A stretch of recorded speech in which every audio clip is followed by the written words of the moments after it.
And so sometimes, like I said, in this culture, we're ashamed of those things that make us who we are, and those actually are the things, those are the things that make us. Those are the things that's the reason why we incarnated here on the planet, to fulfill our purpose. And so all of those gifts and the things that we see as not so nice are the things that we're equipped with to make sure that we fulfill that purpose. And so, again, like the call we had the other day with Sister Georgette, where Chief told her, she didn't love her children that much.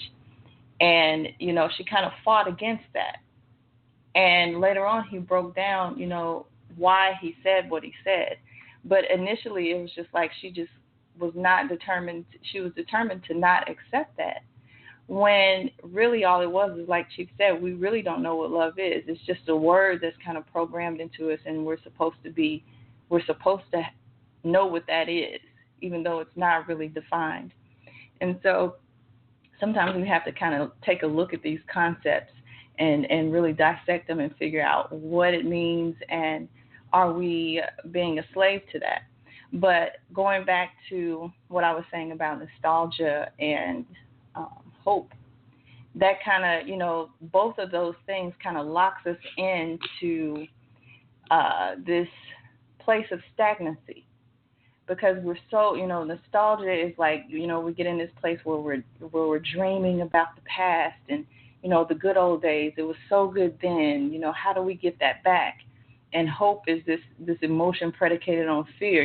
We just hope something happens. We're wishing, and it puts you in a place where you just can't move, because both are unattainable.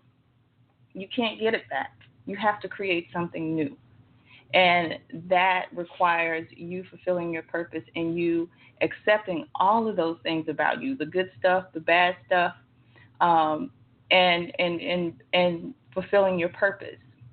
There's nothing more attractive, in a person or a concept than, just being completely dedicated to what your purpose and your mission is. We celebrate people like that. Athletes, artists, musicians, these are people who have studied their craft to the hilt, and they just max out on it. And, despite anything else that's going around them, despite the children, despite the spouses, despite the drug addictions, despite, all this stuff that's thrown at them, they still find some type of way to fulfill that purpose, and they become masters at it. And we celebrate those people, but at the same time, in this American culture, we deny that very same thing within ourselves, and we imitate that instead of being that. We kind of, so it's like, we pretend to be who we're not. And we don't accept that part about us, and that's what self-actualization is, and that's what Chief was when he did the self-actualization tour. That's why some of our magic doesn't work, because we're just not authentic people. We're afraid to accept that savage part of us or that corrupted part of us, and it just kind of, it lies dormant within us. But that's where your power may come from. So, when we look at people like Jimi Hendrix or Coltrane or, Fela Kuti, all these different people who were just masters and just, brilliant at what they did. We all know that they had some type of vice as well. Like there was something that they were dealing with as well, that they were struggling with, but they were still masters at their craft. And so that's something that I want to say, we've got to start, we've got to take a good look at that within ourselves and not be afraid to admit that, not be afraid to accept that part of us. Just like, when Chief was saying, you don't love your children that much, when he told her that. Now think about, what does that mean when you finally accept who you are and you finally accept those things about yourself? What does that really mean? Like if she could admit, I really don't. I'm really more focused on developing myself. I'm really more focused on making myself happy. And, the children just have to come along with it. They just going to have to ride with me. Whatever I'm going through, they just going to have to go through it too. They'll be okay. What if she just admitted that to herself? Because a lot of times we like to use our children as an excuse. Oh, I can't do this, or I wasn't able to finish school because I had to sacrifice for the children. Oh, I can do this because I had the baby. Oh, I can't do this because, I was so busy raising the children, and we become, not only are you lying, but you almost become a bitter person because of it. Because think about what those children feel when they hear you say that. You can't enjoy your life because of them. So we just have to be honest, and like I said, had she been honest, I'm not just picking on Georgette, but had we been honest, just using that example, before she had the children, what could that have done? She could have possibly, developed herself into the person that she wanted to be, and not have to have these children suffer. Because if you heard the call, Chief was saying they're going to be screwed up. They're messed up because now you've put yourself in a situation that you're unhappy. The husband's unhappy. You want out of a relationship. There's no way these children are going to get a good example of a balanced family. All these different things. And this all could have been avoided had we just been true to ourselves from the beginning. I'm going to go to a caller, 347. You're on Community Radio. Peace. Peace, sister. How are you? How are you doing? I'm well. How are you? I'm doing okay. I'm doing not bad. But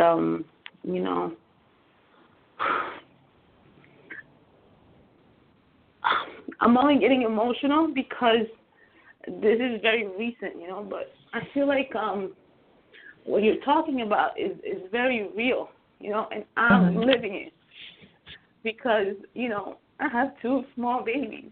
And, when I had Alice, I only kept telling her to make me a better person, to help me make me a better person so I can be a better mother for her.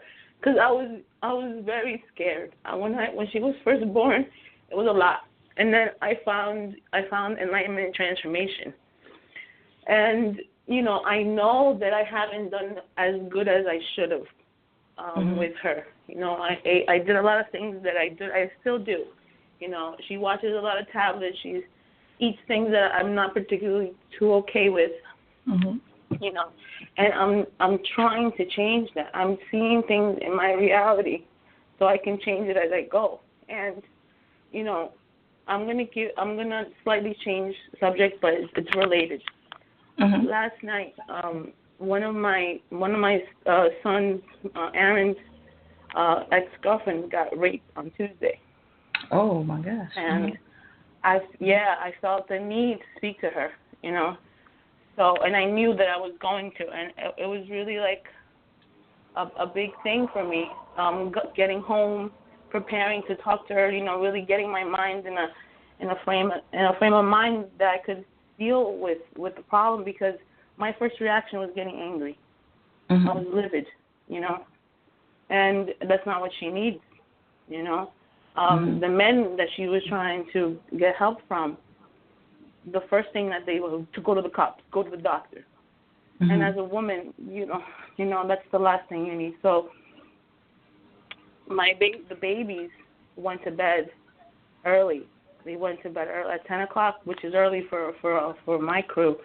They were in bed and they were asleep, and I was able to talk to her until like 3 o'clock in the morning. And I noticed, I was like, when I really need them, when I really need the time, I see that they go to bed early. When I need to do a ritual, I feel like the things in my life align so that they can help me achieve what I need to do. When I'm not really comfortable in doing something, say for example, staying up late to do something with the business or do something like with taxes or something, things that I don't like to do. Mm-hmm. They stay up late. They don't want to go to sleep, you know. So it is my reality. The reality that we're living is a direct mirror image, or however you want to call it, a reflection of our spiritual life. When mm-hmm. when I don't want to do something, it manifests in my life. You know, today, this dawning, we having a puppy, and the puppy scratched up my baby's face. I mean, granted, Odin was in the carrier. He was swinging. He's very low to the ground. The puppy's very small. You know, it's almost like inevitable. But it was a wake-up call for me to be like, what am I doing? You know, why am I not paying attention to these things? I have to be more prepared. You know, these are signs from my own life telling me to wake up, you know, to look at my mistakes, look at what I'm doing, be more conscious. You know, and I feel like this, and the same thing goes for the young lady and the events that happened to her. It's like we see the signs, but we choose to ignore them purposely. You know, we see it's right in front of us, so we just have to almost like, to be able to see the signs, you have to be true to yourself. To be true to yourself, you have to do a lot of cleansing, a lot of meditating to find out who you really are, right? It's hard. And, you know, being a mom and having the responsibilities of other people on your shoulders, I feel like it's a lot of pressure. And we're not in this culture, we're not conditioned or taught to take self-responsibility. But I just wanted to share that with you, with the family, because, you know, these are things that are very real. And, you know, I'm assuming in Georgette's case, you know, her children are much older.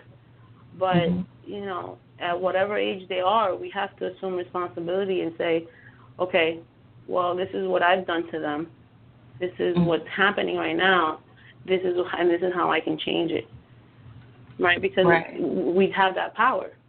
We have the power. We have the power to change the situation. Right. And, I know. And I was just talking. Oh, go ahead. I'm sorry. No, go ahead, please. No. Go ahead and finish what you're saying. Okay, well, what you said about, you know, hope and nostalgia being the detriments in our psyche, I was telling that to the young lady yesterday too. Because she's a woman and she's a time traveler. I see it in her. She's very young. And I was telling her that when she's daydreaming and she's worried, she's ruining her future. She's magnetizing those energies towards her, and it's almost like guaranteeing for that to happen. And the same thing when she goes into the past and she starts regretting or starts, you know, feeling all these things, oh, I should have and could have. She keeps her past locked in to that reality. So I was explaining to her that the whole now movement is all about being in the now moment, in the past, and in the future. Because in this moment right now, I have the power to go to my past and change it just by simply changing my perspective of the events that happened. So a bad situation can turn into a good one. And that's when you change your future as well. Almost at the same time. So those are the things that keep us, that aren't able to let us change our reality.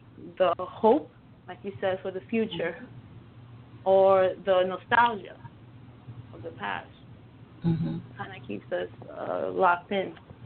Yeah. And I was, you know, it's a divine time. You said something. You said that, you know, you said something about the things you don't want to do, you find like the things that you want to do, like if you want to stay up for a ritual or something, like the children go to bed early, and the things you don't want to do, like mundane things like taxes and all this other stuff. You said that you'll find like the children want to stay up, or you become preoccupied with something else. And do you think that's a spiritual thing, like you said, that's kind of pushing you towards your purpose, or do you think that you can also be sending out an energy of resistance? Because sometimes we can negate our humanity because we want to be in this spiritual life that doesn't really require as much as being human. Like you were saying, doing those things we don't like to do. Like you said, like taxes, like these daily chores, just daily responsibilities, daily tasks that we have to deal with here on the planet. And I ask that because sometimes we can use spirituality as an escape, or our purpose as an escape. Just like a person would say, especially women have this bad where we feel like being a mother is our purpose. No, it's not. That's not your purpose. It's just like a mechanic or a man that's really good at being a mechanic. Although he's good at those things and like this is something that he's very capable of doing, does he really want to do it all the time? Does he relate? Like women, we have the capacity to create life. But does that mean that that's your only purpose in life? And does that mean that you should neglect everything else for that? That might not be your purpose. I think it's a matter of... Go ahead. No, I think you're absolutely right. I mean, I haven't been avoiding my taxes, just now. That's been a thing that's been happening my whole life. I don't like to do certain things. Right. I'm not going to say that I like doing spirituality work. It takes a toll on you. I find that when I need to do something, when there's a ritual that I need to do, like it's a priority, important for me, in my essence, it happens. When it's important, when I'm not talking about like doing a class, I'm still behind on the class, I'm still working on a unit. I'm not talking about those kind of rituals. I'm talking about the rituals that this needs to be done because this has to happen, somebody needs help, or my family needs this right now. That's when the things happen. When I am 100%, my whole being is in the task that I need to do. That's when I find that things move in my reality, so that can happen. When I'm flaky, when I'm like, and stuff, when I'm not in it 100%, that's when things don't really happen 100%. Things, and that's important for me to know, because I need to see these things. I need to see myself, slacking. And it's been a couple of years. It's been over a decade of me slacking. I slacked throughout a lot of my life, because, and that's the message. This is what slacking has gotten to you, has gotten you. This is the point. Now you need to change. You need to start seeing your whole self, and not start, just keep putting a curtain over the part that you don't want to deal with. And that's my biggest challenge right now. Do you think that, so would you say that that's like a negative trait or something negative about you? Yes, it is a challenge. But negative in the same way that women are negative. It's like, it's like, it's not the best thing, but it's not the worst thing. Like, I'm grateful for it, because if it wasn't for the fact that I've been dealing with my procrastination and my apathy towards a lot of things, then I wouldn't be in this situation where I have to, like, set my life on track. So having to live with it is part of like the struggle and like the blessing and the curse at the same time. Mm-hmm. That's what I was going to get at. And now I see it in other people. Mm-hmm. You know, I see it in other people. I see it in Aaron. I see it in my husband sometimes. I see it. So it's very clear to me. I know when to spot it because I know that energy so well because I live with it. Yeah. So that's what I was going to get at, because even those things that we see as negative or maybe a curse can be a part of our spiritual journey too. And that's what I was saying. You know, a lot of times when we look at these people who are greats and who are completely sold out on their purpose and who have just mastered whatever it is that they chose to do, they all have vices as well. You know, there's something like we may not be able to see it because we're so focused on, you know, the thing that they do very well, but they also have these vices. And some people are comfortable with some are comfortable with that, and some people that could be their destruction because they have not accepted that about themselves. And so I thought about that, you know, in the show that Chief did where he talked about being savage and, you know, just having like this blatant honesty, you know, about yourself and accepting that. And, you know, and the strength that comes when you're able to do that, when you can say, you know what, I love my children, but maybe not as much as I say I do. You know, yeah, I do want more time to develop myself. Yeah, I should have done this. I should have did that, or I should have done that. And yeah, I want that back. You know, there's power in accepting some of the negative things about us. I was just watching a documentary, matter of fact, on a musician on Netflix's. I think his name is James Booker, if I'm not mistaken. I hope I got that right. But this man was like phenomenal. Like, I mean, just amazing on the piano. But he was a drug addict. You know, he had all these other issues, you know, but that particular vice didn't hinder his physical ability to just be like a beast on the piano, you know, of a musician or anything.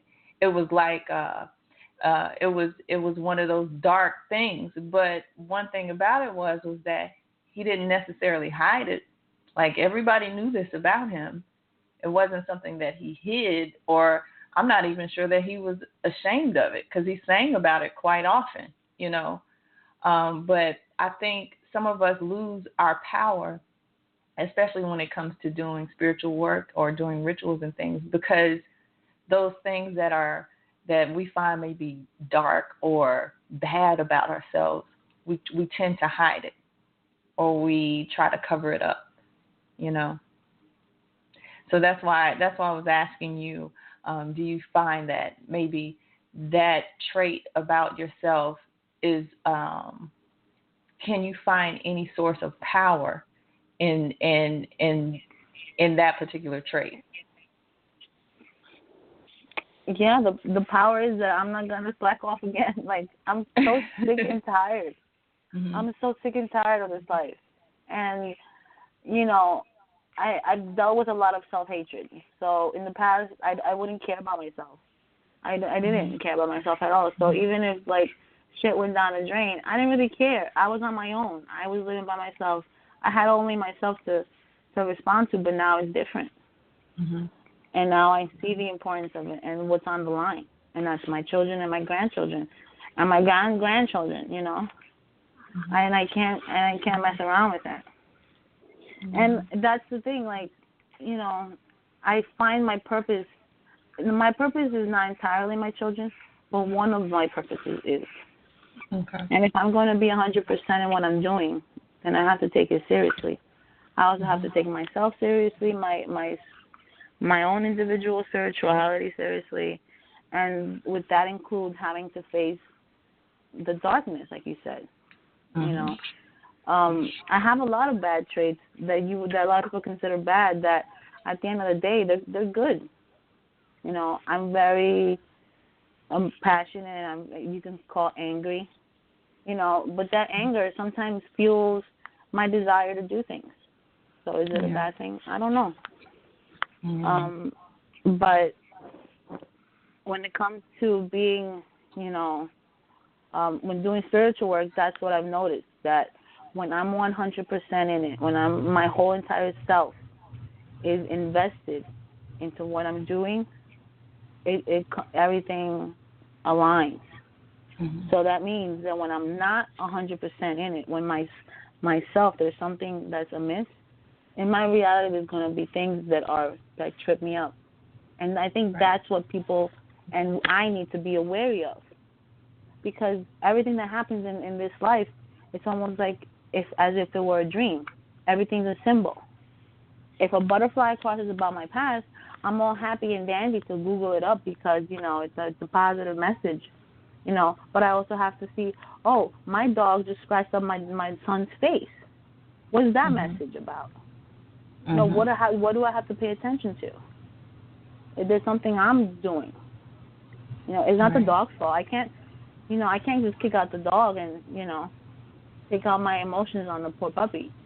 Mm-hmm. So I think that's been my take-home message this week, especially with everything that's been happening, and that's what I wanted to share. And I wanted to thank you too for last week's show. It was really powerful. Which one? The ritual, not last week's show. Sorry, the last show, Tuesday. Oh, okay. You're welcome. As always. Well, thank you, Michelle, for your comment. You can stay on the line or just mute your line.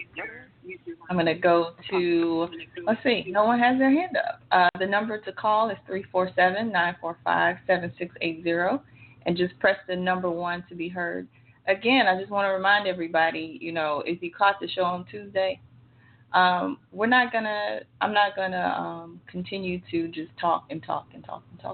This is a community show where we're supposed to be sharing, and so we can end it early if you all like. Let's see, we just had another hand go up. 662, you're on Community Radio. Greetings. How are you, Sister Kim?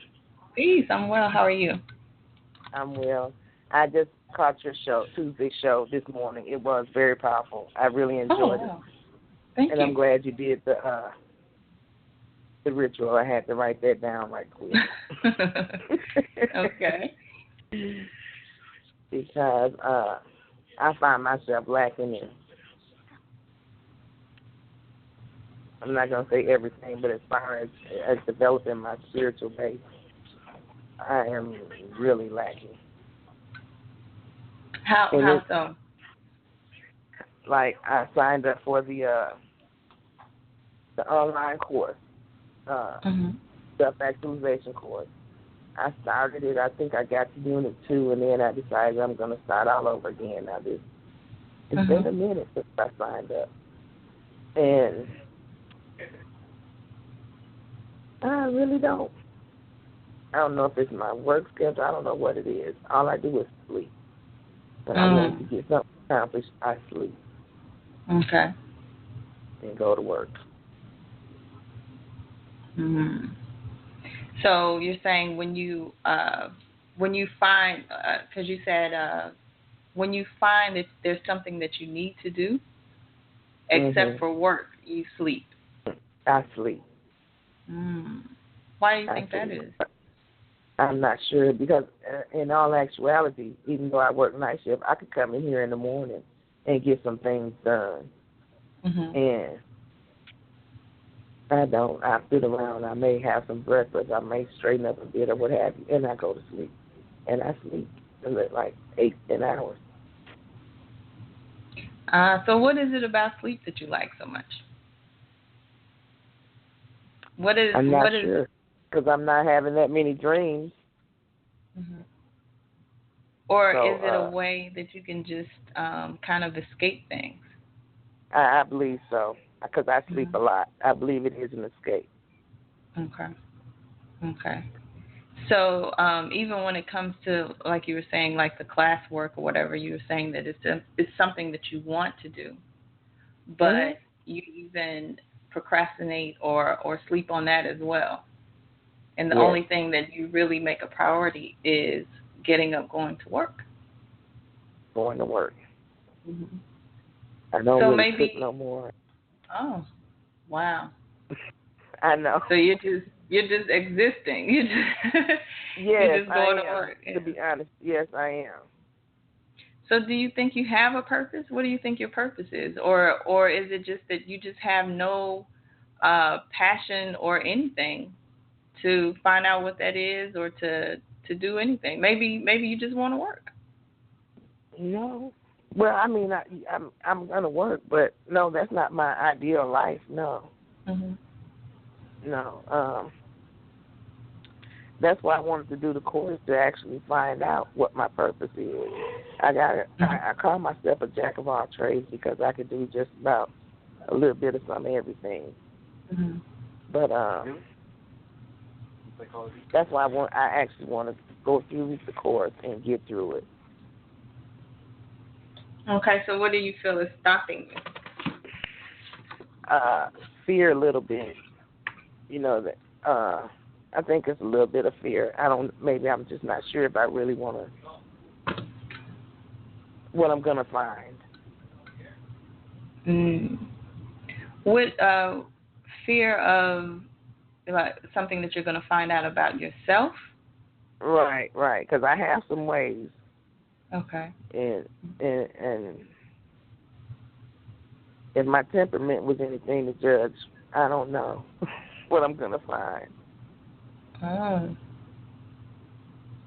So should you? And Oh, go ahead. I like to think of myself as a nice person and easy to get along with, Mhm. which I am most of the time until somebody ticks me off, and then I just. Mhm. So what if you find out that you're not a nice person? What would that mean to you? I'd have to deal with it. I don't know, because we're taught to believe that nice people are the best people. That's what we're taught. Those are not the ones who make it, but that's what we're taught. You're I supposed to know be some nice, mean and people that are very successful. that's what I'm saying.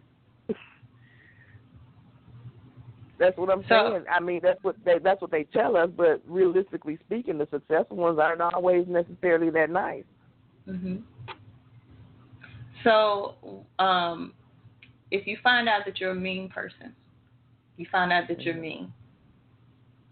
Why would that scare you? I'd have to readjust my whole attitude. Why? Because you said if you found out that you were a mean person, that means you've been a mean person all this time. So there wouldn't be much adjustment that you would need to do. You're just Well, I being guess who you that's are. true. So you But would I just, don't deal with mean people. I shut mean people down real quick. right, because you're the mean one.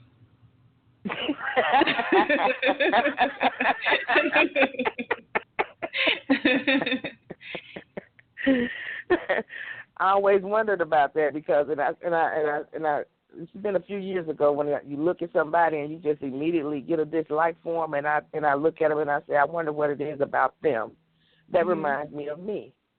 Mm.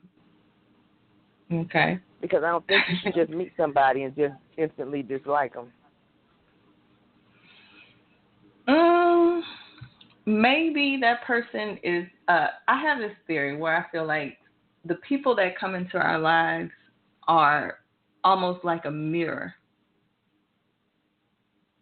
They are there to show you who you are.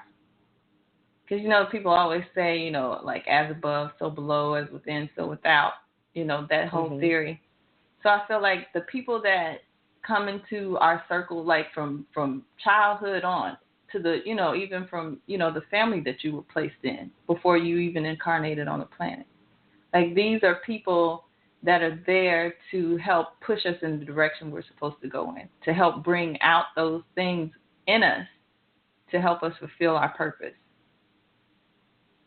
So sometimes we don't get the best families, and since you're a student, like the exercise where you're supposed to find your past life imprint and your current life imprint.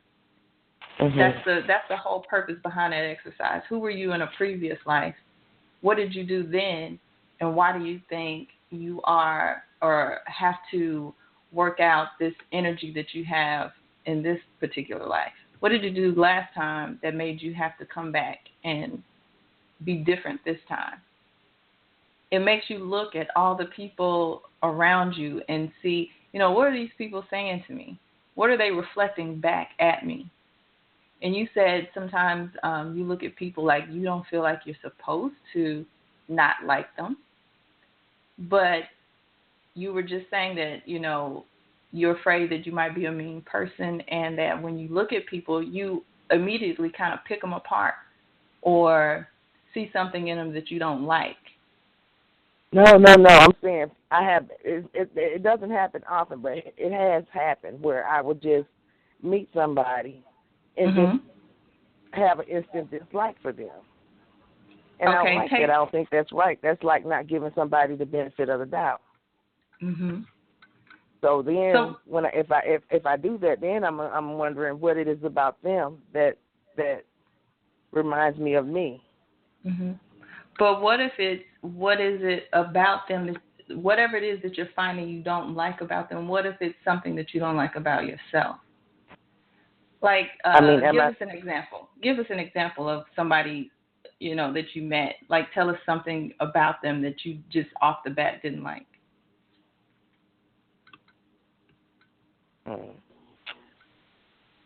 You don't have to use names or anything. Yeah, I'm just trying to think. Like, there's one girl, she's like OCD, and she would just like nitpick over in a work situation, and I'm like, no. Okay, so you didn't like that she was so meticulous or so paid so much attention to detail. Right, and pretty much controlling. Is it because... to me, that's how it comes off. It comes off as controlling. Okay. But could it be because, like, you said that you like to sleep through things. You don't like to deal with stuff because it scares you. And this is a person that confronts it head on and who is very meticulous about it. And this person goes right to it, and you don't. So could that thing that you don't like about them be something that you may secretly admire or secretly want to be? Or you wish you had some of those traits? Yes, I do kind of wish I was a little bit OCD sometimes. Yeah. I really do. It would help me out a lot. Yeah, now that I would like to have a little bit of that. Yeah, so sometimes, like I was saying, people come into our lives, they kind of reflect. They pull those things out of us that we don't want to see.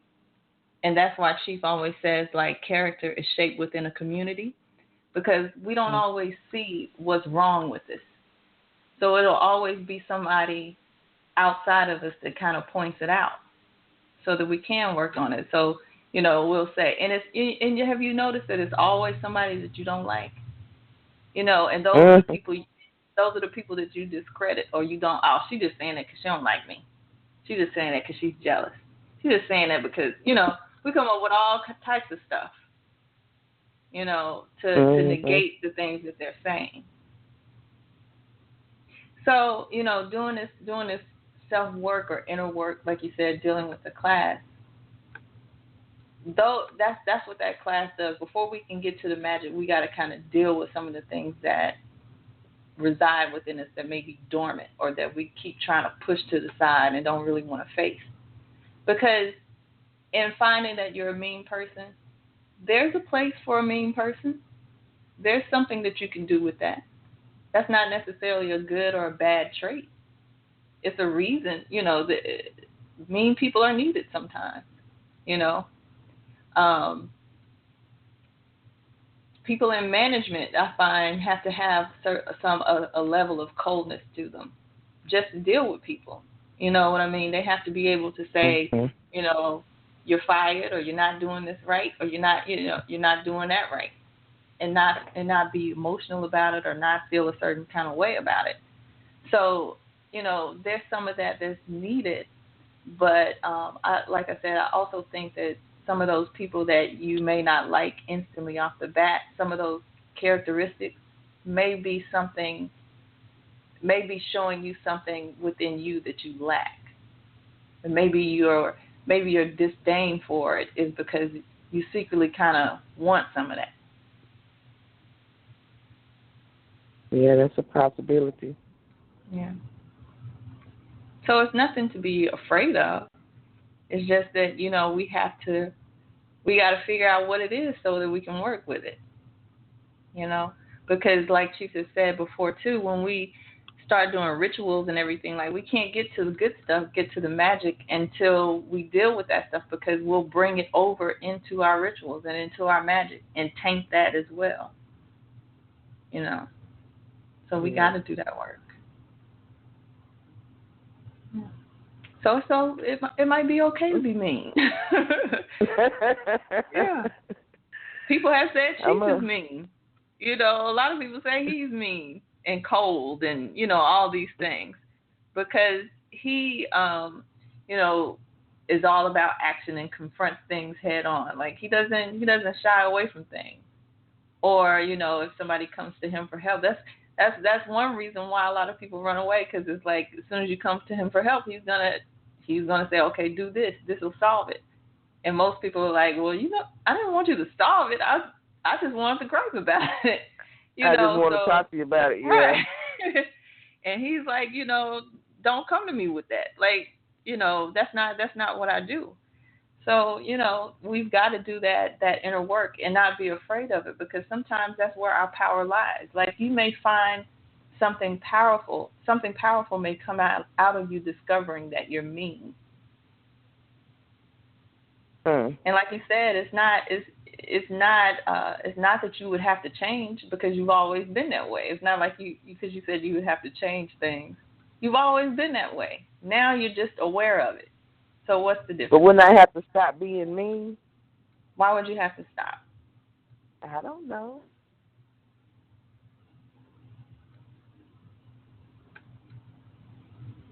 I don't know. Your mother teaches you, to be a lady. You're supposed to be nice and soft-spoken. Mm-hmm. I'm not very soft-spoken. She is, but I'm not. Mm-hmm. And I don't know. It seems like I don't know what the big deal is about being nice, because sometimes it don't get you anywhere. Mm-hmm. Yeah. And if that is inherently who you are, you're negating your purpose, or you're negating the gift that you were sent here with to fulfill your mission. So despite what your mom or society or American culture or whatever tells you that you are, you still have a purpose, and those are some tools that you were given to work with when you came down here. So our journey, part of our journey, is to figure out, like, why am I mean? Why do I come with that? Why was in a previous life was I an Ogun energy? We know Ogun energies are acidic. They break stuff down. They, he's known for, killing stuff on sight, just going straight at it, head on. And maybe in this life, I'm taught to be more peaceful. I gotta exercise, more rationality, and I gotta slow down and be a little bit soft. Like, why? Some of those things we have to analyze. Like, why am I mean? Why was I given? Because that could be a gift.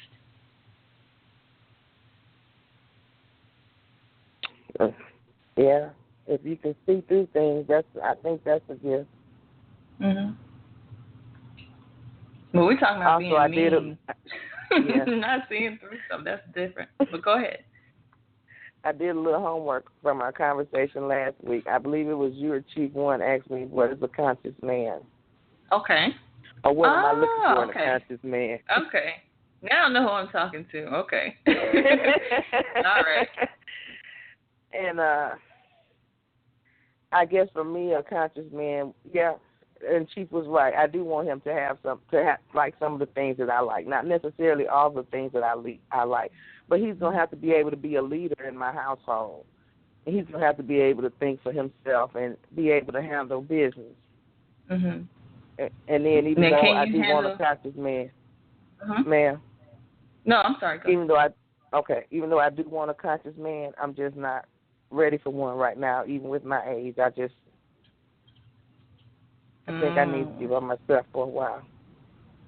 Why do you need to be by yourself? Well, because I need to work on me. I need to figure out who I am and what I'm doing. Now, how can you do that by yourself? How old are you? 50. Or about how old are you? I'm 50. Okay, so if you're 50 and you've been by yourself, say, this long, you're going to continue to be by yourself to figure that out? If you haven't figured it out yet, and you've been by yourself. Right. So how is continuing to be by yourself going to help you figure that out? I was just thinking take another year or two to work on me. Why? 50 hasn't. You've taken 50 years to do it. I've been you think there one before. or 2 more years is gonna or however many years you think 1 or 2 more years is gonna, now you're gonna get it? Now it's gonna sink in? I would hope so. If I'm working on myself, would I not be able to come to some kind of understanding of what my needs are in the relationship? How? By working the class and figuring out who I am and keeping But me a notebook. how can you do that if you don't? Okay, so you remember we were talking about all the people that come into your life are kind of like a mirror to kind of show you what you need to work on, and how character and things are developed within a community. So if you exist inside a bubble, how can you do that? I mean, the Creator, God, is a prime example. Got bored with itself. I can't see myself. I can't see anything. Who am I? What am I? So what happened? He made more people. To reflect what? Himself. Right. Or itself, or whatever it is. Or aspects of. Mm-hmm. So it could see itself. And so it could evolve and change and all these different things. So how can you do that if you're in a bubble by yourself?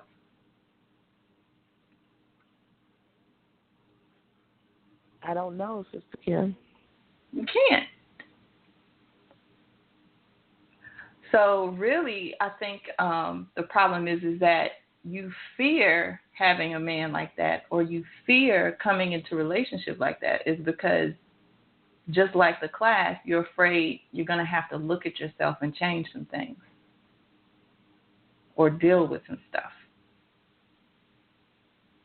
Because if you have that man that you say you want, that's a leader, and that he's going to have to do this, he's going to have to do that, you have this idealistic view of what this conscious man is, that means he's going to be over you, and he's going to point out some things about you. And you're going to have to fix some stuff. And you're going to have to look at yourself and say, oh, or maybe I don't like that about myself. I got to change, That's going to force you to have to look at yourself and to change some things possibly. Maybe that's why you want to take another year or two, or why you want to sleep all the time, is because you don't really want to do it. I really don't. Mm-hmm. I'm going to have to work through that too, huh? No, you can't do it by yourself. You can't do it by yourself. It's scary, huh? Chief did a show on vulnerability that is so heavy. It's so deep, and he talks about that, like how we kind of isolate ourselves, and I hear that so many times, so much. Yeah, I know what y'all sound, what y'all doing sounds good, but you know what? I gotta work on me before I get with somebody else, because I don't want to bring my stuff into that. As if you can perfect yourself by yourself before, joining with somebody else. But you don't even know what's wrong with you. No, not really. Mm-mm. You don't even know what's wrong with you because you're not opening up or being vulnerable around people. You're not. Nobody is reflecting anything. You just kind of want to be in a bubble. Like people who have, I forget what the name of the condition is, but they get stuck in their house. They don't leave the house for years. You have some people who just never, have never left the house in years. Yeah, it's a psychological condition. They can't be around people. It's because they're afraid to, to be seen. We don't want people to see that, maybe I'm a mean person. Maybe maybe I have an attitude. Maybe I don't like, eating salads all the time. Because see, I can hide behind social media and an avatar, and I can be anything. I can say that I'm anything. Right. But if I'm in a community of people, now I can't do that. Now I can't sleep all day. Because somebody's going to wake me up. Somebody's going to tell me I need to do something. Now that I'm in this relationship with this conscious man that's so powerful and so this and so that, now he's going to check me on my crap. Now I'm not going to be able to hide from it, Or if I finish this class, now I'm going to have to take ownership of some of my stuff. So you just kind of got to decide, do you want to or not? You can't do it by yourself.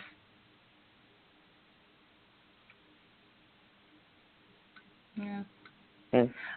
Someone else has their hand up. If just put your hand up. I'm just gonna. Mute your phone. Excuse me, if you want to come back into the conversation. Okay. All right. Thanks. All right.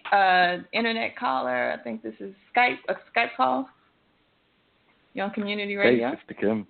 Peace, Brother Byron. Hi, how are Sister you? Kim. Greetings. We're good, thank you. How are you doing? I'm well. That's great. Yeah, I was listening to the show while I was just doing some chores around the home. But I just wanted to speak briefly on a couple of points that the sister raised. Firstly, from one 50-year-old to another, the sister said that she was going to work on herself for, she'd work on herself for the next year or two, and I think she said that's why she didn't want a man right now.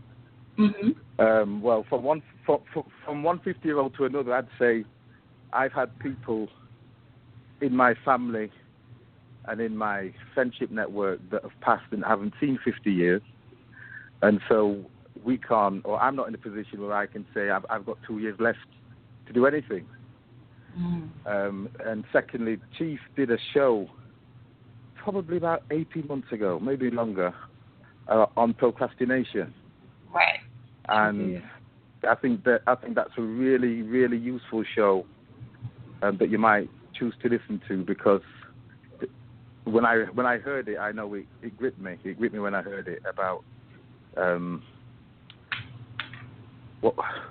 about the trouble that we can cause ourselves by procrastinating, or the delay that we can cause ourselves and our own development by procrastinating. So I thought that might be useful. But listening to the general theme of the show, within my spiritual journey, yes, it's excellent to have a community, and it's really good and useful and highly beneficial to have a community. But very often, in living within that community, there's things that we have to do on our own.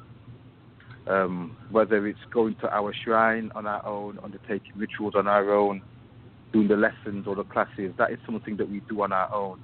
And the learning and the lessons that we get from that and the benefits that we get from that are individual. And it's only us that can walk through that door. Somebody can lead you to the door, but we've got to walk through the door ourselves. So I would really say that that's something that I've really found out. That, yes, it's great to be supported, it's great to live in a community, but there comes a point within this journey where we often have to do things singularly. And nobody's going to do it for us.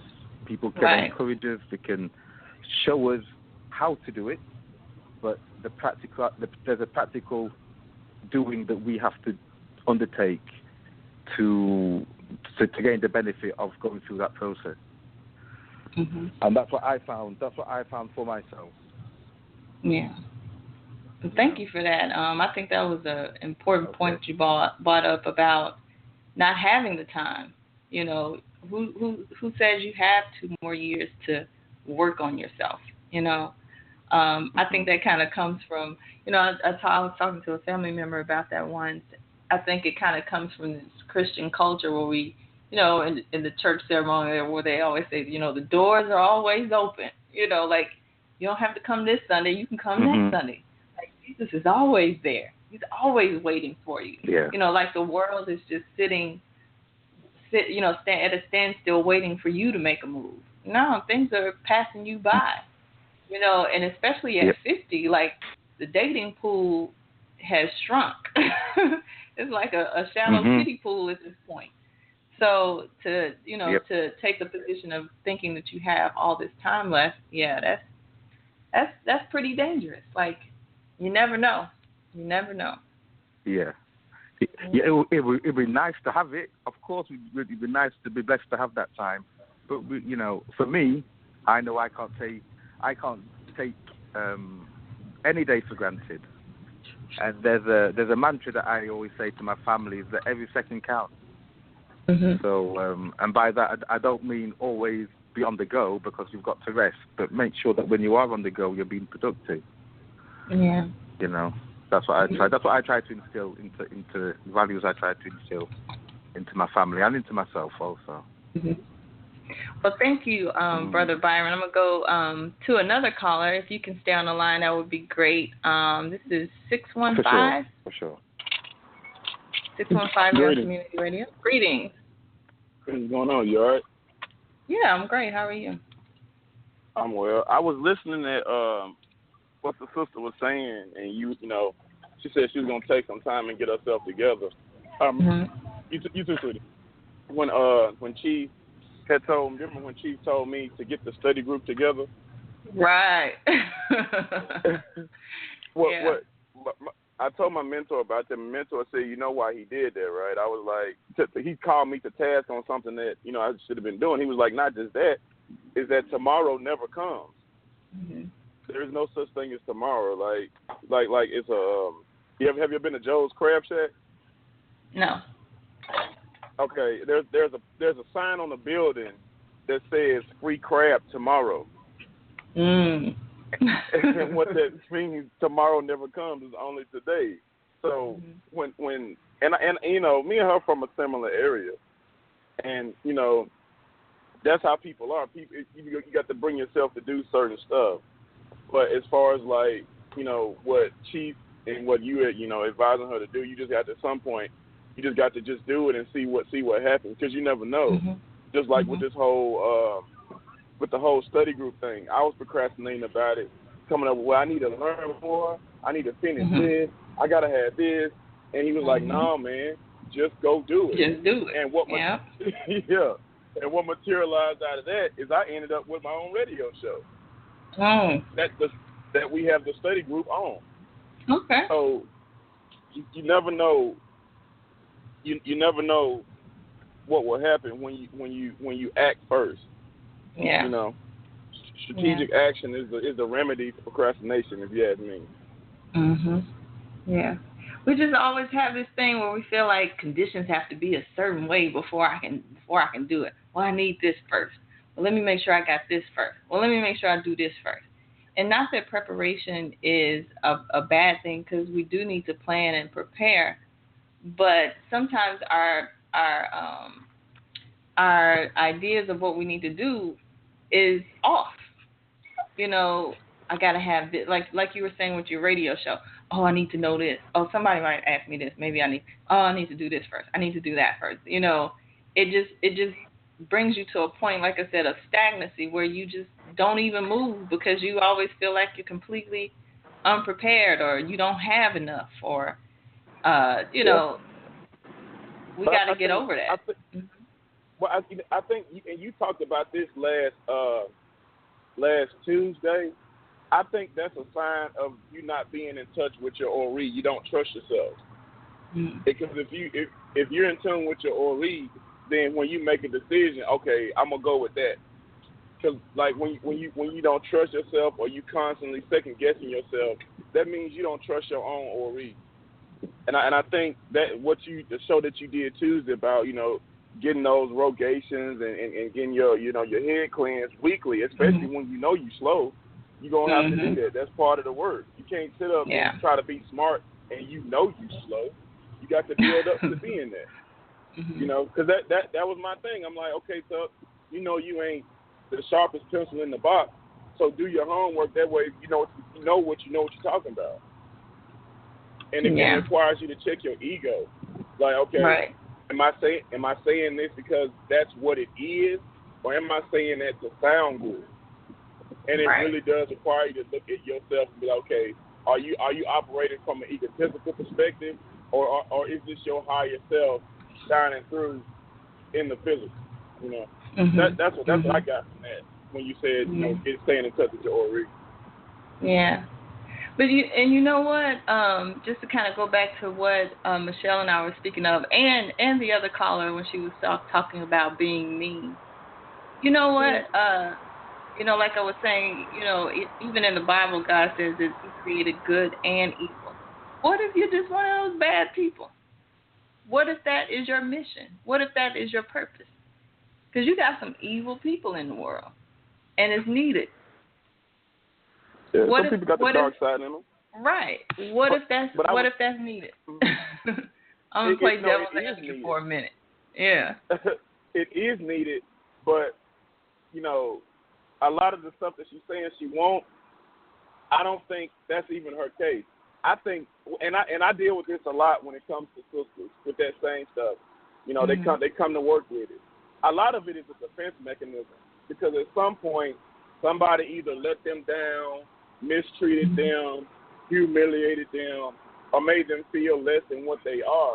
And that meanness is a defense mechanism to keep people from projecting onto them like that again.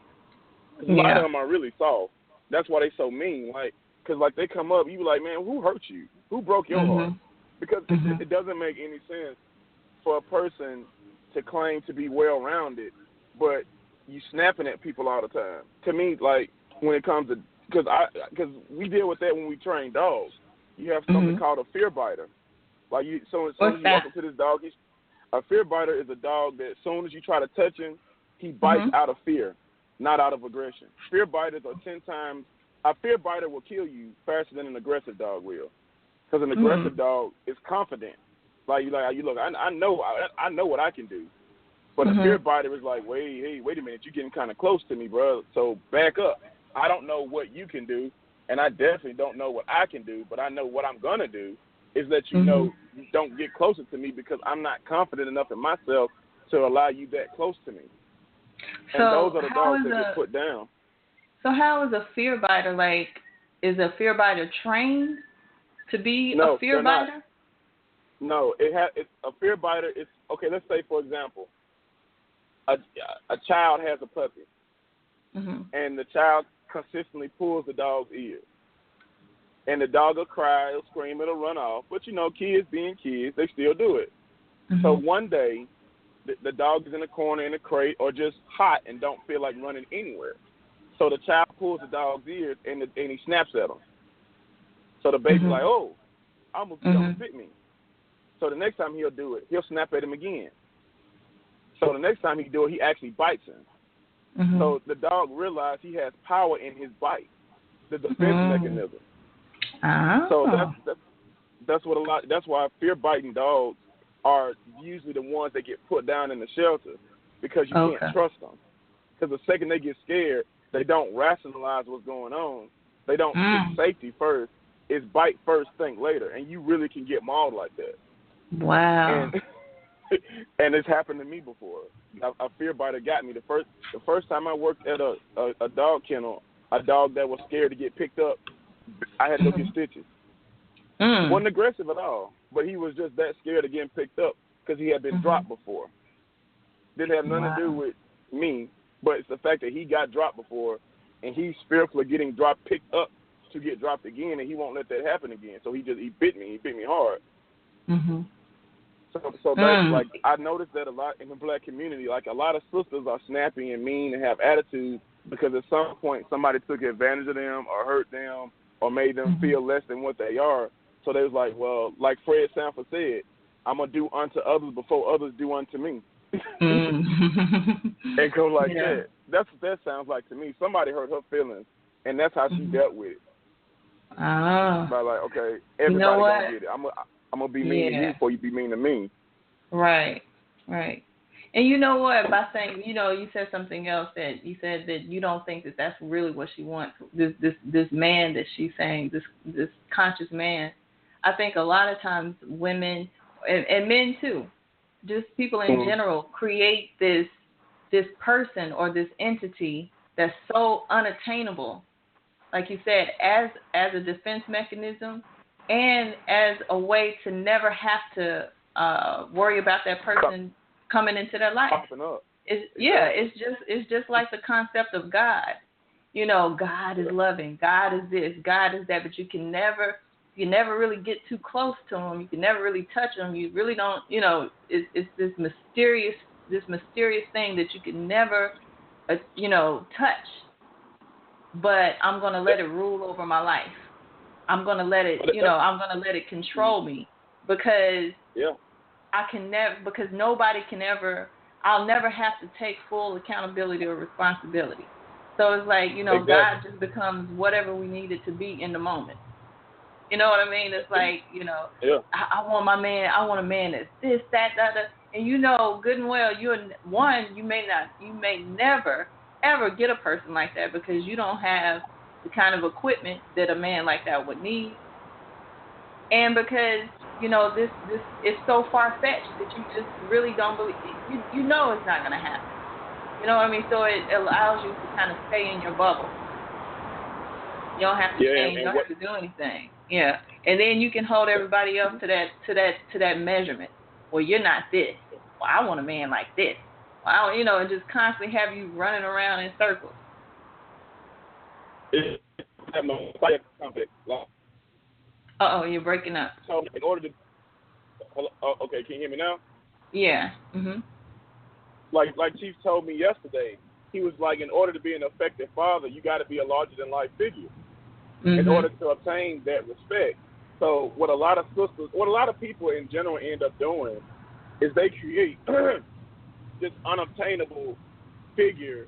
That way they won't actually ever have to, nothing will ever be their fault because what they want is so ambitious that, like you said, there's no accountability and you preparing yourself to meet that person because you ain't finna meet that person. And if you do, and if something don't go right, you wasn't the one. It's that waiting on that's that Messiah complex. Jesus gonna come in and save me. My prince gonna come in on a white horse with shining armor. Well, what if your prince come in in a black Chevy and Timberland boots? Will you still recognize him? It might not be what you want it to be. Because like she had said something that stuck out in my mind. She was like, the conscious man, she wanted a strong man to help her in her house. No man is going to live with you. You're going to have to move with him. It's little stuff like that. And a lot of women don't want to come to terms with the fact that no man, certain stuff, conscious men or real men, the men they claim they want, just ain't finna do. I'm not finna live with you, ever. And we'll live. I will stay in a cardboard box before I move in with you. Because that's just how it is. So and a lot of women have to give up that concept of control. Or just the control. Now when you got a real man, he's not finna let you do certain stuff. He's just not finna tolerate it. And some stuff just ain't an option. And a lot of women don't want to come to terms with the fact that the man is telling them you're wrong, and we're not finna do that. And I'm not about to listen to that. So I'm not about to cater to your every little emotion. Like she say, he's not no pandering man. And I don't think a lot of people are ready for that. Just like when brothers say they want a conscious sister, certain stuff you're just not finna do. That's She's gonna call you out. She's going to call you to task on some of the silly stuff you're doing. Can you handle a female that ain't barefoot in your bed all the time? Somebody that's going to be like, look, what are we doing today? Yeah. Yeah. All right, everybody. The number is 347-945-7680. Just press the number 1 to be heard. And again, like we said on Tuesday, when you stop sharing, I stop sharing. So I'm not going to prolong the show. Okay, let's see. We just got another hand up. I'm going to bring them back in. 443. You're on community radio. Dietrich, I'm going to mute you for a second because you got some background noise. Hello, greetings. Greetings.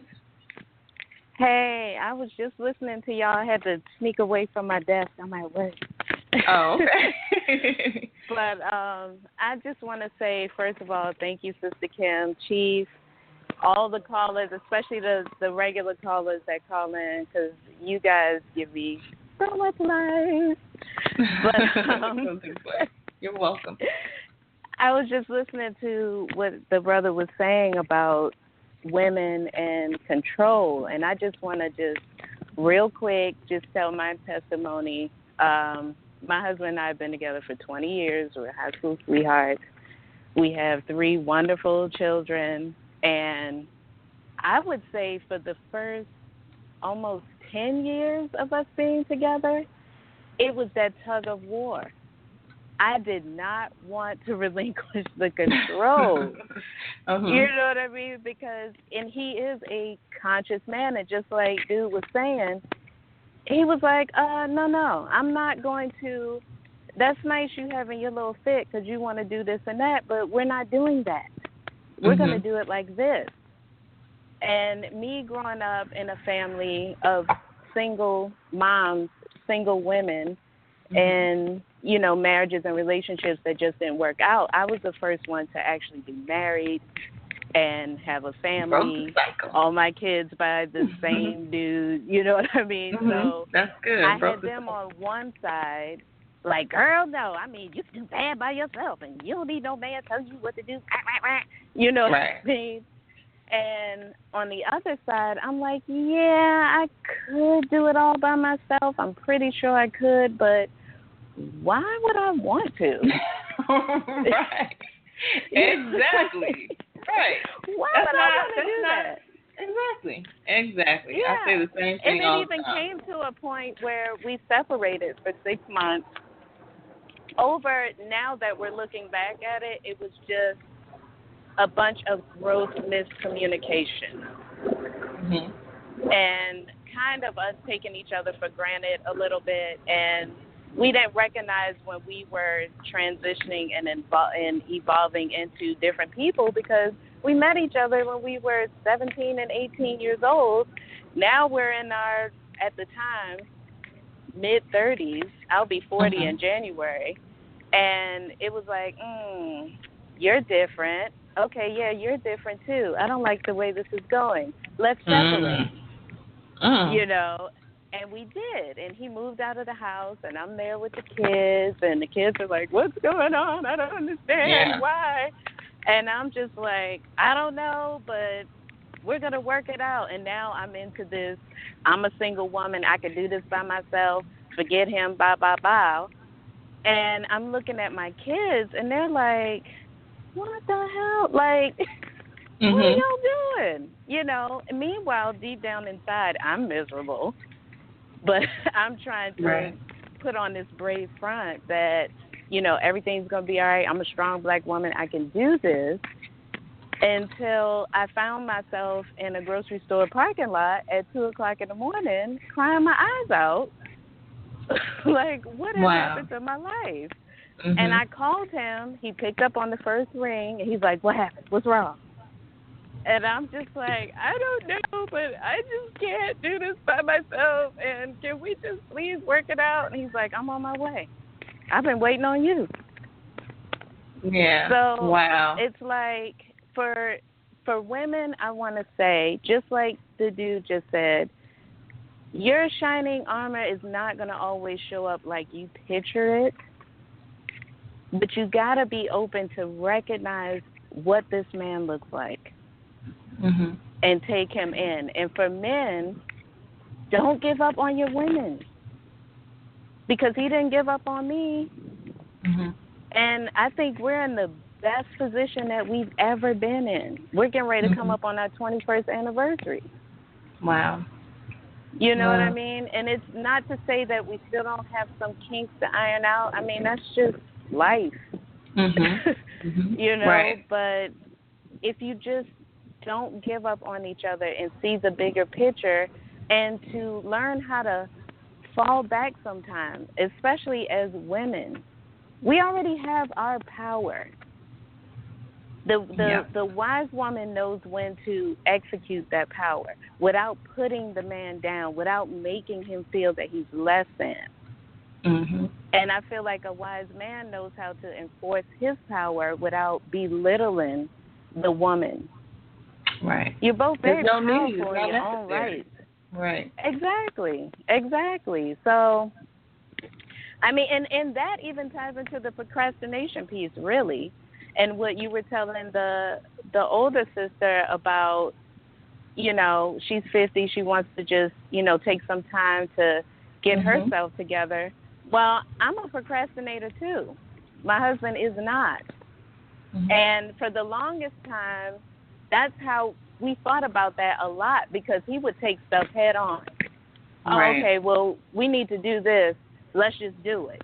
And I'm the one like, well, wait a minute, let's do a PowerPoint presentation because we really don't have the money and we got to do this, and this first. And he's like, nah, let's just, I mean, it'll work out. And if it doesn't, then whatever, we'll do something else. And I'm just like, how can you live like this?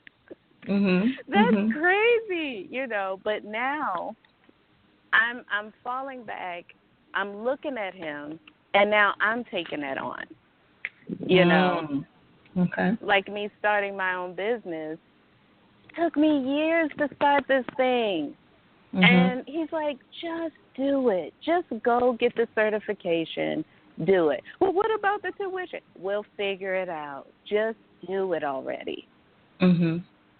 You know, and now I'm doing it, and I'm like, oh, he was right. Right. Just listening to your man. Right. Just taking the direction. And there's nothing wrong with that. That doesn't mean that you're a weak woman or anything like that. It must be something about you, because the man is still there. Right. Right. You know. So just go with it. So as a woman who has been in a marriage for 20 plus years, we get a lot of calls with women in marriages that are ready to leave because of these emotional reasons and ready to break up the family, damage the kids. And then we have women who have left who are now feeling the burn. What kind of advice do you have for those women who are in a marriage or in a relationship and maybe have been there for 10 plus years, who now have this thing where they feel like they're ready to leave? And there are children involved as well. Well, and this is going to seem really like, really, that's your advice? But what has helped me is I literally sat down while we were separated and wrote on a sheet of paper, I folded it in half, pros and cons to this man. What can I live with? What, you know, and what can't I deal with this dude? And the pros far outweighed the cons. Far outweighed. That was the first thing. The second thing was, while we were separated and I was there with the kids, I have 2 sons and a daughter.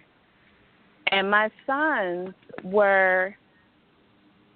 they just exuded everything that he was and everything that he taught them, that he didn't think they were listening when he was saying.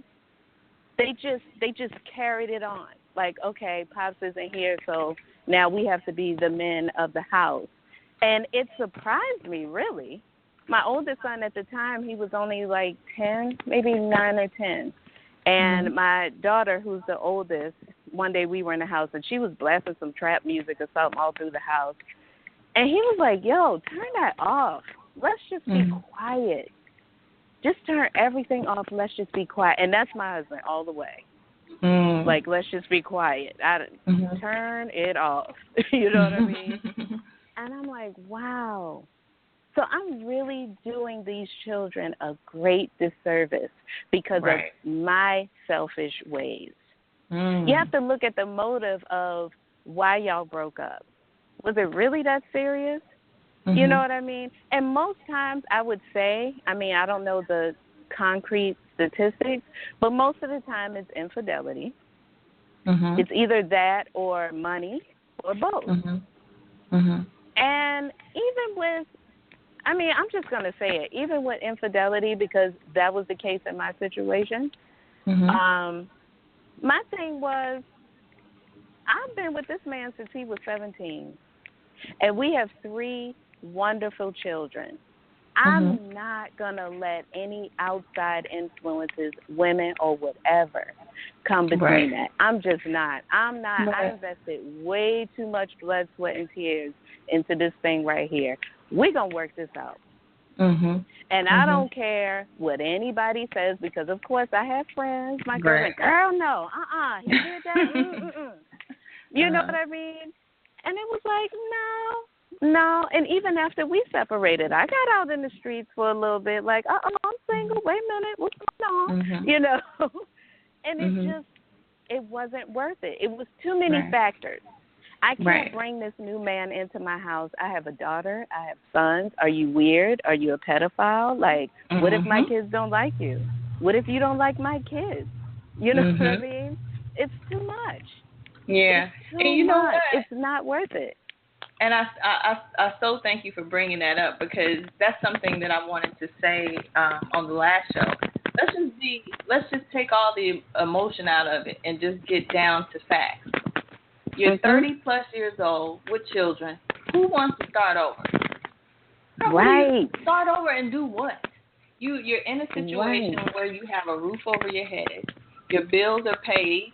You're eating. You have food. Your children are taken care of. They have food. You know, what are you going to do at 30 plus years old with children? Do you really want to start all over? You know, I think sometimes again, lose common sense. I'm sorry, go ahead. No, I was just saying, I think at times we lose common sense. You know, our emotions just take over. Yeah, they do. And we are emotional beings as women, you know, so that's what that is. But also, I think this Western society is like, we have this thing where, you know, 30 and 40 is the new 20, you know. I'm 40 and I'm fine, you know. Yeah. It's like, yeah, you might be 40. Fine, but you're still 40. Yeah. You're 40. You know what I mean? Right. You're still 40, and that's not bad. Don't get me wrong, because I think I'm pretty cute for almost 40. You know, I still got it going on. Look good in my clothes. But I'm still 40 with 3 kids. I got a 20-year-old daughter. You know what I'm saying? So it's like, no, I'm not going to start all over. Thank you so much for that. I'm so, you know, because, you know, Chief will say it and everybody will say that he's mean or he's a brute. So I'm glad to hear it come from another woman, you know, especially aside from myself. You're 40. Now, you know, I ain't gonna lie, Chief is mean, but like you said, there is room for mean people, and it's appreciated. He's the appreciated mean guy. You know, because he gives it to you straight, no chaser, and that's what I feel like we need. We need straight, no chaser. Ain't nobody got time to be stroking you up and, oh, well, all right, sister, well, this is what you need to do. Light this candle and, you know, nah.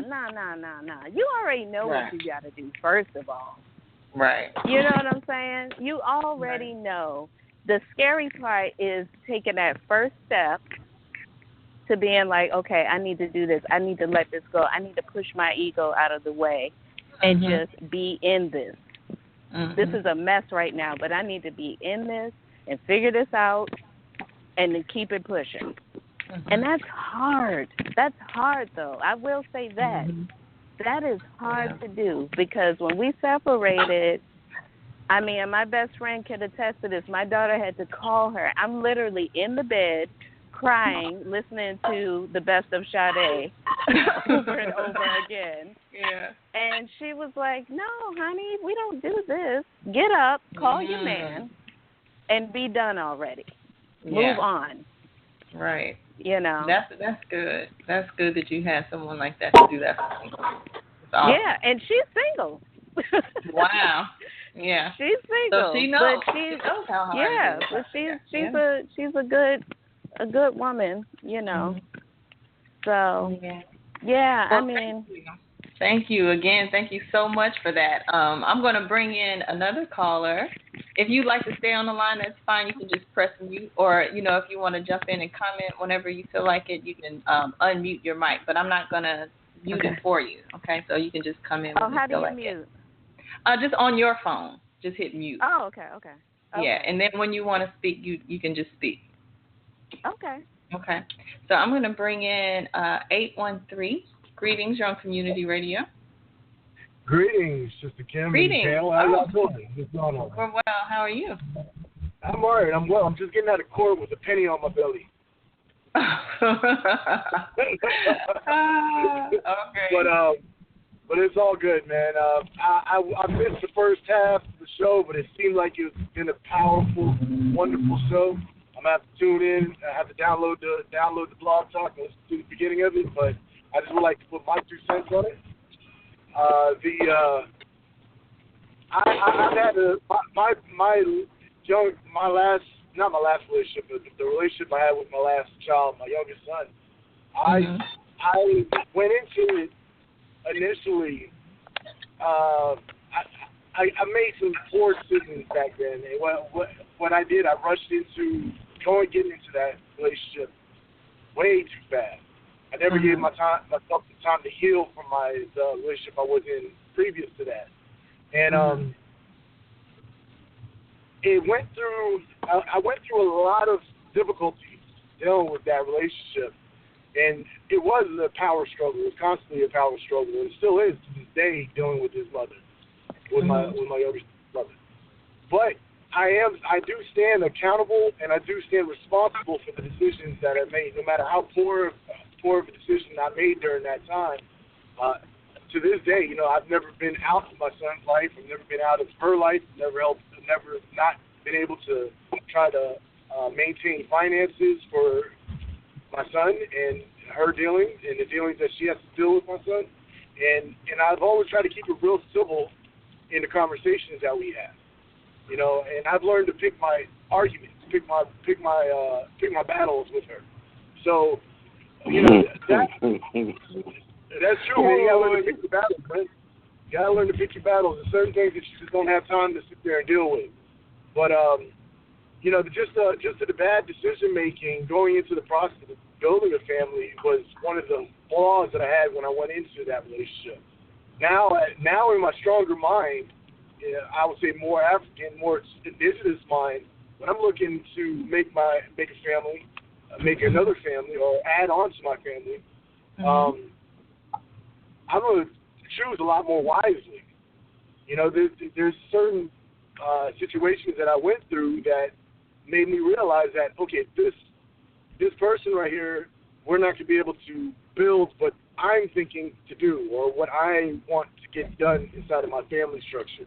So I kind of had to put those hard protocols dealing with any women nowadays that, like, look, if I'm going to step into a relationship with you and build something with you, these are the things that we need to have in line and have an understanding of how we're going to raise children, how we're going to bring finances to the house, how we're going to do multiple things, the outline of the relationship, And I'm more like now taking that relationship and marriage and community as a business relationship to a certain degree. Love is one thing, but I think the business of having a family is the most important thing. Right. So it took me to go through it too, because I got 2 sons and 2 mothers of them. You know what I'm saying? And the first one I had was I had real young. I was 20, she was 19. So I got an 18-year-old now, and I'm looking at that like it's impressive that he went through everything that I had to learn and where he's at right now as an individual. And the same thing goes with my younger son. He's getting all this great knowledge I've been putting into my body in the last couple of years. My younger son's getting into it now. Mm-hmm. You know, mm-hmm. getting that. So, you know, that's really it, man. It's just making sure you make the proper decisions, and then on top of that, to go off what the sister just stated is that, you know, you got to really analyze what are we really arguing about. What is it something that we can work with, or is it something that like for me, for example, I wasn't able to have that situation in my household because the situation would have brought a lot of unhappiness and a lot of misdirection and unorganization. Mm-hmm. So, but that's pretty much it. Pick your battles, man. Pick your battles. Right. Know what you can deal with and what you won't. Know what you will and won't accept. Yeah. Exactly. But, you know, I think, and I was, you know, thinking about this yesterday, you know, with women, we don't realize, you know, that little momentary emotional moment that you have, that little time period of you being upset or emotional, it'll pass. You know, we got to understand, feminine energy is, it absorbs everything around it. And if you have chosen this person, at some point you did like them. You did think this person was the world, all this other kind of stuff. You liked them. So now you're faced with something, you know, that makes you upset or makes you mad or whatever. Trust me, it'll pass. You can get over it. You know what I mean? If, like she said, if you love your children enough. Because sometimes, like I said, with women, we get emotional over the smallest thing. And most of the time, you know, just like the sister just said, it's not worth damaging your children over. Are you willing to take that strong male figure, you know, away from your son? Is that something you really want to sacrifice just because you didn't like the way, I don't know, he won't put the seat down, you know, something stupid, you know, whatever it may be, you know, or you know, he doesn't tell me I look good when I put a dress on or something, you know, like, are you really ready to prepare to throw this away with both hands, you know, over something that'll pass in a few days? You'll get over it. You know, I just think as women, just put it out there. It's like my younger son's mother. We've known each other since like the 11th grade. I'm 39, and I didn't take the time. Well, I knew a lot about her, but I didn't understand her exactly until I got to relationship. And I think that was one of the biggest problems that me and her had, is that I took the time out to learn or to understand a little bit about her when we were in the relationship, and she didn't take the time out to learn about me or take the time out to understand me and understand my viewpoint. So that was one of the issues too, is that I think it was just like a lot of selfish thinking, selfish behavior. And you know, just to add on to that, but you were about to say something. Go ahead. Yeah, like people say, young, dumb, and full of you know what. But you know, so it's like, you know, a lot of times it's different now, because when I came up, you know, we had older women to tell us these things, you know, as young women, like being stupid, get over yourself. You know, we had older women to tell us, you know, girl, that's a good man. He does this, does that, blah, blah, blah. You tripping. You know, we had older women to snap us back and tell us that. Now it seems like the roles are reversed. Well, not even reversed, but both age groups are doing the same stupid stuff. Like now the younger women don't have that wisdom and guidance from an older woman to tell them that. And then the old women are being silly. The old women are acting silly like the young ones too now. Like, where is that guidance that you'll get? I always had some older woman around to say, you know, come here, let me pull you, we need to talk. You know, right. You gotta, you know, there was that woman there, and we don't have that anymore. In my last relationship, and I really thought my last relationship was it. I learned a lot about her. The relationship was beautiful, all the way up to the point where she said, yeah, we can't be together. That's when it kind of died out. But for me, she was like the perfect match for me. And I think one of the problems I've seen with her is that she only had single women around her. Only single women with children. Mm-hmm. She had children herself. She had 2 children of herself too. And neither one of the children that she had, like one father wasn't even in the picture, and the other child was her father was barely in the picture. It seemed like once a year or something like that. Mm-hmm. So it was hard for me to try to. What I think what I did, I spent too much time proving myself that I'm worthy. Yeah. And I think that's where the I don't think women like that. You know, I think women should know that. Oh, he's worthy. Period. You can see it, he's doing it. He's worthy. You know what I'm saying? Right. So, right. That was the biggest. That was my biggest concern. Yeah.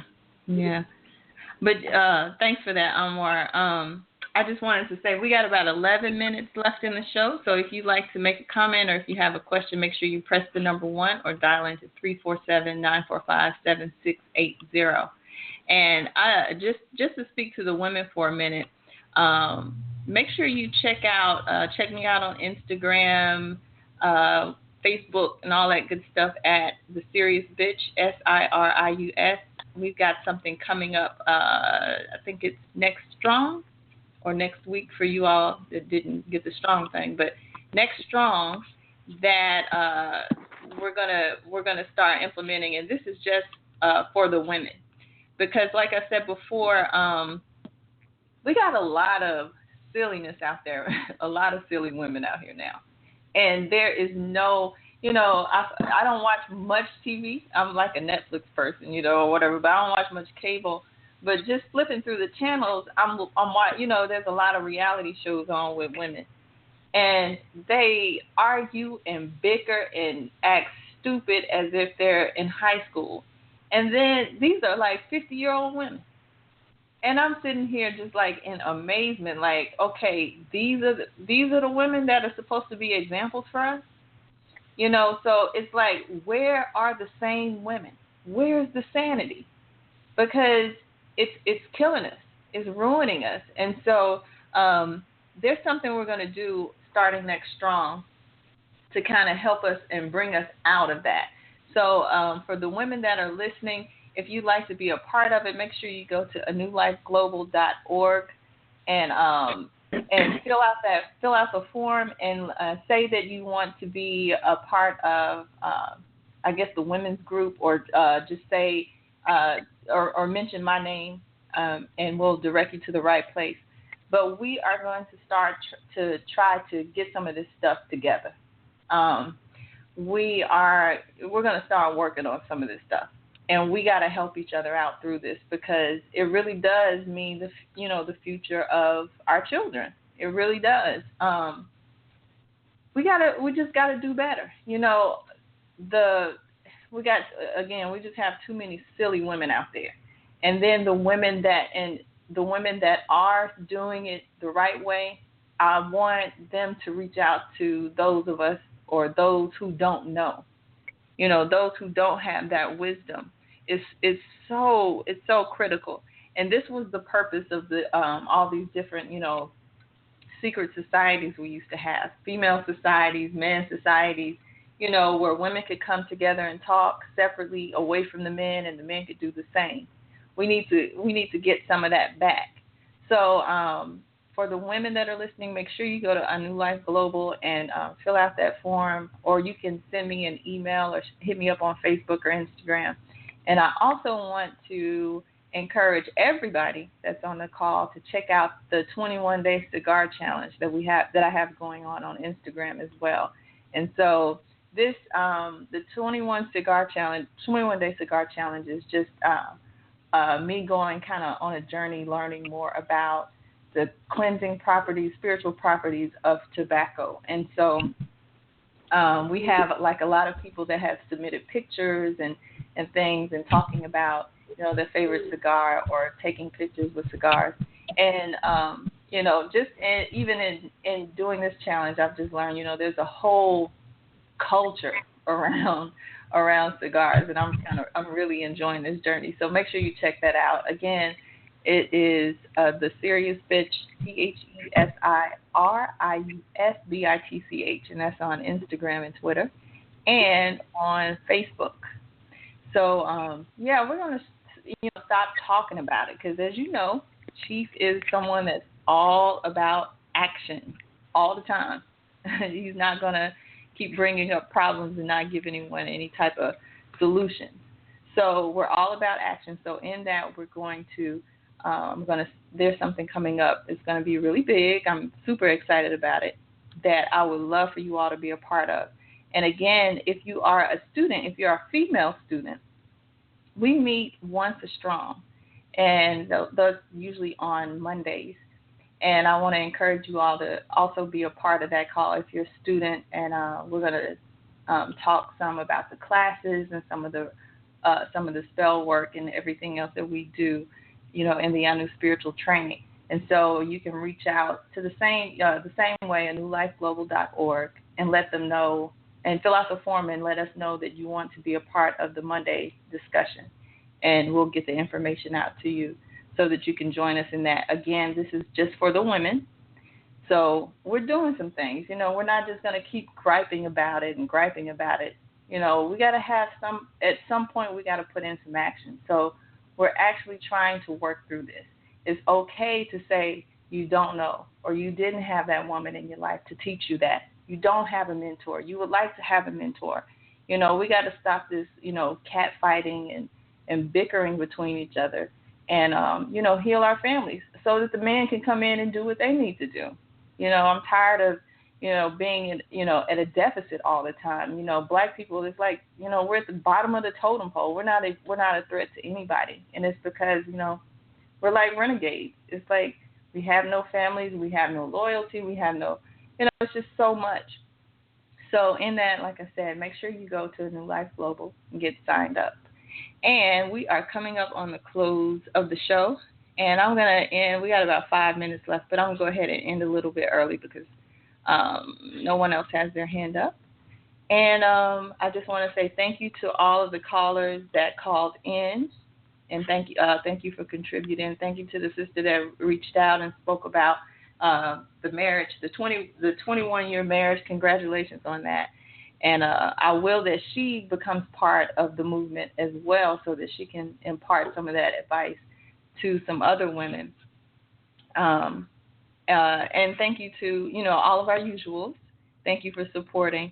And so until next Tuesday, we'll continue this conversation next strong, same time, 1 to 3 p.m. Eastern Standard Time.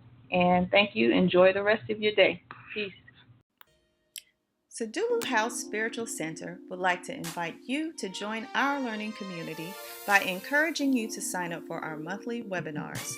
Our webinars offer live interactive instruction designed to help empower you in your spiritual evolution and ritual work. The webinars we provide are purposed to help you dive deeper into the concepts and calculations of the Chief Jegna of Anu Nation, Haru Yuya Asan Anu, through the decoding and exploration of sound, symbol, ancient and contemporary text, and various other tools used to invoke a state of highest awareness.